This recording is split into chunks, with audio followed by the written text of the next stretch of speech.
एक साधु वर्षा के जल में प्रेम और मस्ती से भरा चला जा रहा था कि इस साधु की नजर एक मिठाई की दुकान पर पड़ी, जहां एक कढ़ाई में गर्म दूध उबाला जा रहा था।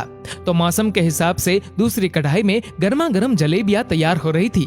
साधु कुछ क्षणों के लिए वहां रुक गया। शायद भूख का एहसास हो रहा था या मौसम का असर था। साधु हलवाई की भट्टी को बड़े गौर से देखने लगा। साधु कुछ खाना चाहता था, लेकिन साधु की जेब ही नहीं थी तो पैसे भला कहां से होते। साधु कुछ पल भट्टी से हाथ सेकने के बाद चला ही जाना चाहता था कि नेक दिल हलवाई से रहा न गया और एक प्याला गर्म दूध और कुछ जलेबियां साधु को दे दी। साधु ने गर्म जलेबियां गर्म दूध के साथ खाई और फिर हाथों को ऊपर की ओर उठाकर हलवाई के लिए प्रार्थना की, फिर आगे चल दिया। साधु बाबा का पेट भर चुका था।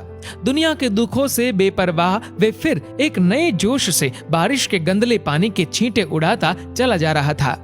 वह इस बात से बेखबर था कि एक नव विवाहित जोड़ा भी वर्षा के जल से बचता बचाता उसके पीछे चला आ रहा है। एक बार इस मस्त साधु ने बारिश के गंदले पानी में जोर से लात मारी।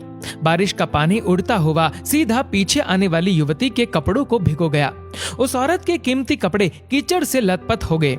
उसके पति से ये बात बर्दाश्त नहीं हुई, इसलिए वह आस्तीन चढ़ाकर आगे बढ़ा और साधु को कपड़ों से पकड़कर कहने लगा, अंधा है क्या? तुझे नजर नहीं आता? तेरी हरकत की वजह से मेरी पत्नी के कपड़े कीचड़ से भर गए हैं। साधु हक्का बक्का सा खड़ा था, जबकि इस युवा को साधु का चुप रहना नाखुशगवार गुजर रहा था। महिला ने आगे बढ़कर युवक के हाथों से साधु को छुड़ाना भी चाहा, लेकिन युवक की आंखों से निकलती नफरत की चिंगारी देख वह भी फिर पीछे खिसकने पर मजबूर हो गई।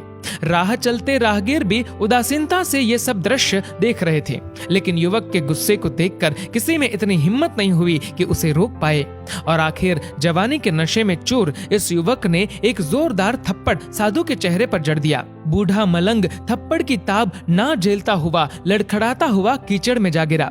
युवक ने जब साधु को नीचे गिरता देखा तो मुस्कुराते हुए वहां से चल दिया। बूढ़े साधु ने आकाश की ओर देखा और उसके होठों से निकला, वाह मेरे भगवान, कभी गर्म दूध जलेबियां और कभी गर्म गर्म थप्पड़, लेकिन जो तू चाहे मुझे भी वही पसंद है। ये कहता हुआ वह एक बार फिर अपने रास्ते पर चल दिया। दूसरी ओर वह युवा जोड़ा अपनी मस्ती को समर्पित अपनी मंजिल की ओर अग्रसर हो गया। थोड़ी ही दूर चलने के बाद वे एक मकान के सामने पहुंचकर रुक गए। वह अपने घर पहुंच गए थे। वे युवक अपनी जेब से चाबी निकालकर अपनी पत्नी से हंसी मजाक करते हुए ऊपर घर की सीढ़ियां चढ़ रहा था। बारिश के कारण सीढ़ियों पर फिसलन हो गई थी। अचानक युवक का पैर फिसल गया और वह सीढ़ियों से नीचे गिरने लगा। महिला बहुत जोर से शोर मचाकर लोगों का ध्यान अपने पति की ओर आकर्षित करने लगी, जिसकी वजह से काफी लोग तुरंत सहायता के लिए युवक की ओर लपके, लेकिन देर हो चुकी थी। युवक का सर फट गया था और कुछ ही देर में ज्यादा खून बह जाने के कारण इस नौजवान युवक की मौत हो गई। कुछ लोगों ने दूर से आते साधु बाबा को देखा तो आपस में कानाफूसी होने लगी कि निश्चित रूप से इस साधु बाबा ने थप्पड़ खाकर युवक को श्राप दिया है, अन्यथा ऐसे नौजवान युवक का केवल सीढ़ियों से गिरकर मर जाना बड़े अचंभे की बात लगती है। कुछ मनचले युवकों ने ये बात सुनकर साधु बाबा को घेर लिया। एक युवक कहने लगा कि आप कैसे भगवान के भक्त हैं, जो केवल एक थप्पड़ के कारण युवा को श्राप दे बैठे। भगवान के भक्त में रोष व गुस्सा हरगिज नहीं होता। आप तो जरा सी असुविधा पर भी धैर्य न रख सके। साधु बाबा कहने लगा, भगवान की कसम, मैंने इस युवा को श्राप नहीं दिया। अगर आपने श्राप नहीं दिया तो ऐसा नौजवान युवा सीढ़ियों से गिरकर कैसे मर गया? तब साधु बाबा ने उन सब से एक अनोखा सवाल किया कि क्या आप में से कोई इस घटना का चश्मदीद गवाह है?